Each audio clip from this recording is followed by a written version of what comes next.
this feels like it's going to be a very unpredictable episode. Not necessarily for you guys. You guys will mostly hear more or less the same shit. It's just from my end. Because normally I don't take a hit at certain movements, but this is one of those times when I get to do that. But all in all, this episode is going to feature a little bit of understanding, but a lot of lack of understanding. Just mostly for the sake of the benefit of us guys as well as the people that I will be showing a lack of understanding. Because while I do want to show love to people, at the end of the day, there's just some things that we need to address. And especially considering that this is a new year and, we might as well try out a couple of new shit. I might as well just, start things out with a bang and say something that might just rub someone the wrong way. Or the right one, considering that it might help make up part of your New Year's resolutions. Either way, I am going to get into that, but before I can do all of that, I want us to talk about Tinder for a little bit, who towards the end of last year went ahead and fully launched their new Tinder Vault, which is a plan where users pay $499 a month. $499 a month as a subscription. Like, for Tinder. Come on, bruh. What exactly would make you want to pay $500 for anything dating related? Okay, granted there are some women that want you to spend that much and more on a date, but still, $500 just as a subscription plan. What in the... The royal penis is clean, Your Highness. Okay. I know it's not the first time I've heard of it because they were actually beta testing it for the better part of the back half of 2023, but still, the thought of it, $499 a month. But all in all, I'll just read the quick caption that came with the post where I saw it. So it says, and I quote, "In this plan, subscribers can message any users they have not matched with. Additionally, the most quote-unquote sought-after users will be able to see their profiles." End quote. Now, I'm trying to think about this entire thing and paying $4.99 a month. Okay, it's not just $4.99 a month. You can actually opt for the full year's plan, which is $4,999, so $5,000. And, you kind of think about it. For someone to pay anywhere around that amount just for Tinder is probably the biggest flex and anti-flex that you can actually have at the same time. Because you kind of think about it, this is one of those situations where you're like, damn, but at the same time you're like, damn. Because you think about it for a quick second. The guy that's paid for this, or the woman, even though we mostly know that this is almost 100% going to be used by the guys, that is paid for this, whether it's $4.99 a month or $4,999 a month, so $5,000, you think about it, you have $500 a month or you have $5,000 in a year to spend on Tinder, which is a flex. You must be making serious money if you're putting that much money on Tinder and it's not bothering you at the very least. All right. So that in and of itself is a flex. Almost in the same way someone can complain that they're spending too much money on a dog nanny or some shit. All right. But at the same time, it's an anti-flex because, you're spending $500 a month or $5,000 a year on Tinder?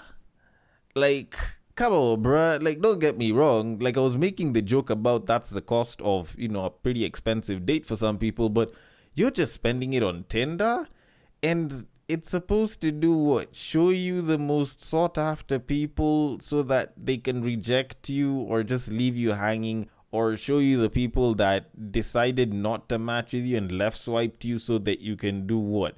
Convince them that you're a much better option and shit? Come on, bruh. You were rejected by people who either found you unattractive or didn't see you as interesting enough to right swipe you. The least that you can do at this point is just walk away, not pay more money to see the people that did that and then text them to show how worth it you are.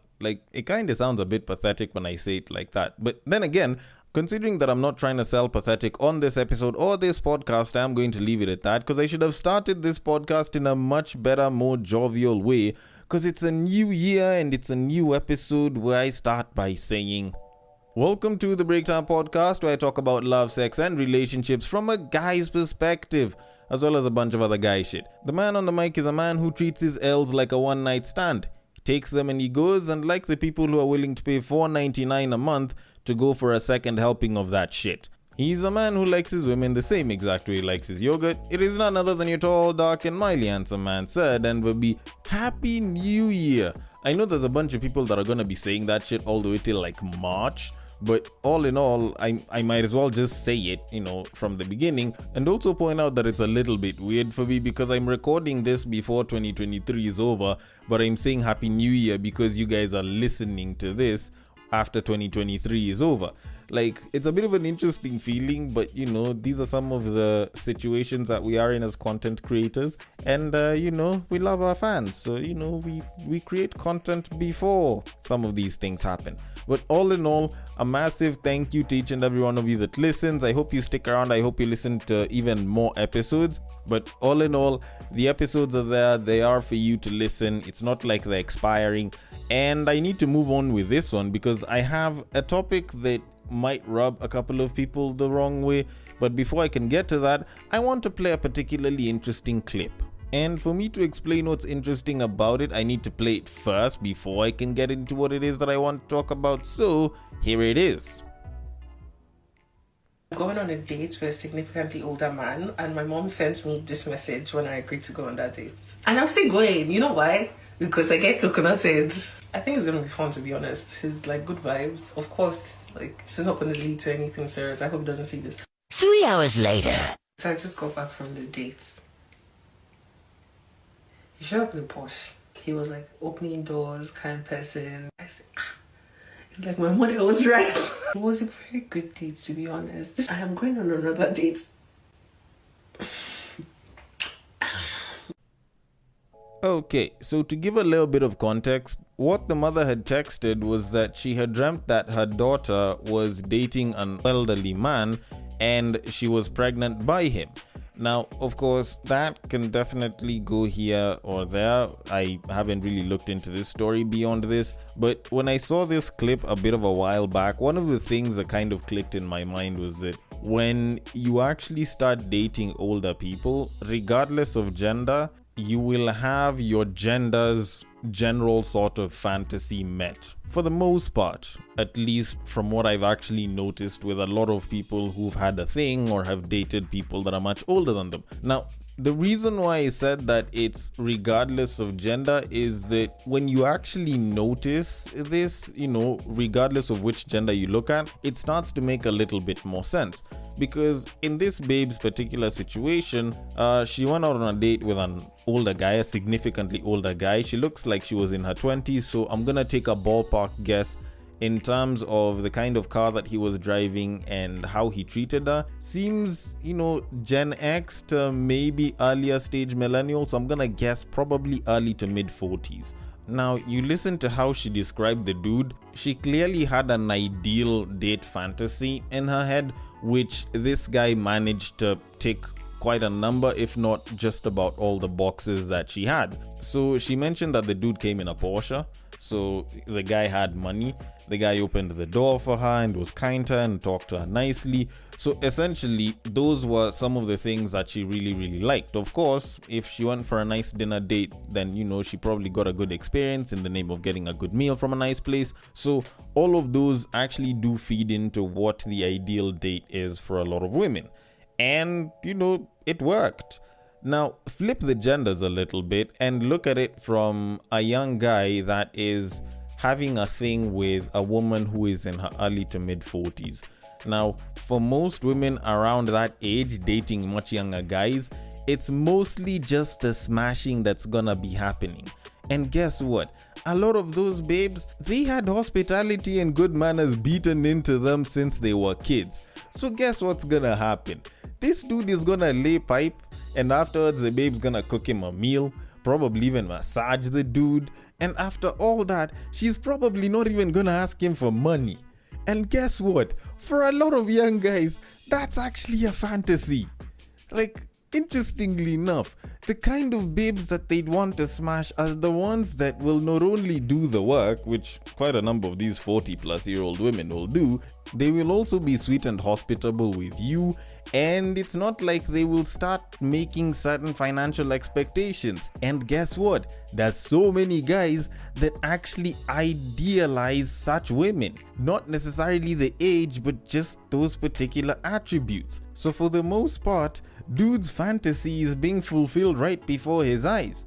Now, with that said, I'm not saying that people should go and start dating much older people. Like, by all means, I know that there's a bunch of young people who've been doing that and just no. But in terms of getting your fantasies fulfilled as a younger person, they actually do tend to do the job pretty well. But with that said, I would not recommend that people now start going to try and look for older people just because they can have their fantasies fulfilled. At the end of the day, like, in as much as yes, there's that old school type of take a date kind of thing that babes can get, and also the easy lay without too much work put in kind of thing that guys can get. At the end of it, I don't think you need to fulfill all of your fantasies to get a good partner. And also, you don't need to go that far in the age range to find someone who can help fulfill some of those desires, which very easily becomes the belief system that a lot of people have today, especially when it comes to dating, where it's like, oh, you know, I wouldn't want to go for a dude that's my age or for a younger dude because all of these guys are immature, they don't know how to treat me well. I'd much rather go for the guy that's 20 years older than me because he knows how to take a woman out on a date and shit. Like, in reality, you may not necessarily be wrong, but it doesn't mean that every single guy that's within your age range or even just a couple of years older does not know how to treat a woman well, does not know how to take a woman out on a date. There's quite a number of them there, and you just have to find them, but you have to go through a pile of some of the shittier dudes, most of which some of y'all very easily allow to exist. But I don't want to get into the argument around that one, so I'm just going to leave it at that and get into our main topic of today. Now, I want to start by saying that this topic has been lingering and I have been wanting to discuss it for about 2 years, but I have not managed to. I don't know if I can say that it was the fear of backlash, fear of cancellation, fear of just people looking at me different or calling me a hypocrite, but I figured I might as well just do it. Because at some point this conversation needs to be had, and for the most part, in as much as the time might seem opportune because there's been a couple of deaths here and there that have made, internet news and shit, this one is just mostly because I feel like it's a little too much now. Now, this is fat acceptance, or what a lot of people used to associate with the broader general idea of the body positivity movement. Now, I haven't been the kind of person to talk about it all that much. I'm not around busy saying, oh, fat bitches this, fat bitches that, oh, blah, blah, blah, lose some weight or something. So hopefully by the time I do this entire bit and I explain myself and I give my reasons for it, you'll know that it's from a mostly objective point of view, and it's not just me that's busy just trying to talk shit or just badmouth an entire group of people. Now, all of this was actually inspired by a Reddit post that I found on the Reddit Kenya page not too long ago, and it's titled Rant, so I'm just gonna read it for you. So it says, and I quote, "I'm fat and my mum bullies me because of it. I don't want any of those quote-unquote unfat comments. I've tried everything, working out consistently, dieting, starving myself, etc. I just can't seem to lose weight. I've always been bigger than all my siblings and I've developed such a negative body image. My mom has never said anything good about my body. She's always telling me how girls my age, she's 19 by the way, aren't supposed to be shaped like me. I can't say that I'm that big. I'm still pretty big. I weigh around 72 kilos, but she makes me feel like a mammoth. I think she dislikes my body because I look just like her, except she got her body after giving birth and I've just always had mine. I have the worst habits because of all this. Sometimes I don't remove my sweater even when it's extremely hot. I get scared or shocked when guys hit on me because I've grown to believe that I'm undesirable. I tend to believe that all compliments are pity compliments, etc. I've been working on building my self-esteem and I'm better off than I was when I was younger. I don't want to be a pathetic, insecure girl forever. I just wish that my mother wasn't my biggest hater." End quote. Okay, now when I read this article, there's a whole self-esteem side to it, of which, I tend to think that the comments actually did a pretty good job about this. But at the same time, out of all of the comments, I think I only saw one comment where someone was actually like talking about, this is how you can lose weight, this is how you can work on your weight and everything. And by all means, I'm not saying that, her having self-esteem issues is her problem and it's not a big issue or anything like that. It's just sometimes the easiest way to get around this issue is actually putting in the work to lose the weight. Now, granted, the most unfortunate thing about this is I don't know how she looks. All I know is that she said she was 72 kilos as she's 19 years old, and that could mean anything. People can have heavy bones, people can have, their bodies shaped a certain way, which can make them look a little bit bigger than others. So I can't entirely say if she's fat or she's not. But for the most part, what I noticed in the comments was a lot of people, more so women, busy saying, you just need to find a way to move out of the house and you're beautiful however you look. And the entire time I'm like, come on bruh, like if there's a weight problem, then probably handling the weight problem is easier than moving out of the house, at least from my perspective. And one of the things that I notice, which I actually hear a lot with a lot of people who are particularly big, is the whole I've tried everything. Like anytime I hear someone who said I've tried everything, I usually smell a bunch of cap around it, because most times when someone tells you that they've tried everything, be it workouts, starving themselves or getting into a diet, I know for the most part they are not necessarily trying it for long enough. Like I rarely ever hear someone who's claimed that they've tried everything and they've done any one of those bits of whatever it is that you could call everything for 3 months consistently and not had positive change. Like that's something I haven't heard of. Like most times whenever someone puts in the work and actually stays consistent with the work for anywhere beyond 3 months, usually there's some sort of change. Now, are there certain practices that are a little bit more unhealthy than others, such as starving yourself? Yes, but does that mean that all of them are bad? No. And the interesting part about losing weight, at least over the past year when I've, done a little bit of research on it, is it's actually not as hard as people try to make it. Like it's not as complicated as you think. It's usually just a case of 2 words: calorie deficit. Like it's just you consuming a lower amount of calories than you normally do, or at least than you normally used to do, by probably like 500. Because at the end of the day, like if you do that, then you reinforce it with, a couple of minutes of walking, running, or whatever physical activity you can do in a day, like you can burn through a lot of that shit pretty quickly. But all in all, just you having fewer calories in your system just makes it easier for you to lose weight. And the math around it is actually pretty simple. And the way to do it is you calculate the average number of calories that you consume during the day. So, you just go and you just put all the foods that you take onto Google, calculate the number of calories, and then just find a way to consume less by about 3 to maybe 500 calories a day. At the end of it, it's not like you'll be losing kilos and kilos every week, but if you're targeting losing, say, maybe a kilo a month, that'll definitely be possible. And as long as you're reworking the numbers every, say, probably month or 2, you should be pretty good to go after a while.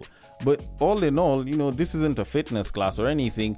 Like one of the reasons why I did this episode was the whole idea that, maybe whatever it is that the mom was doing is actually not a bad thing. It's just being done an unhealthy amount of times.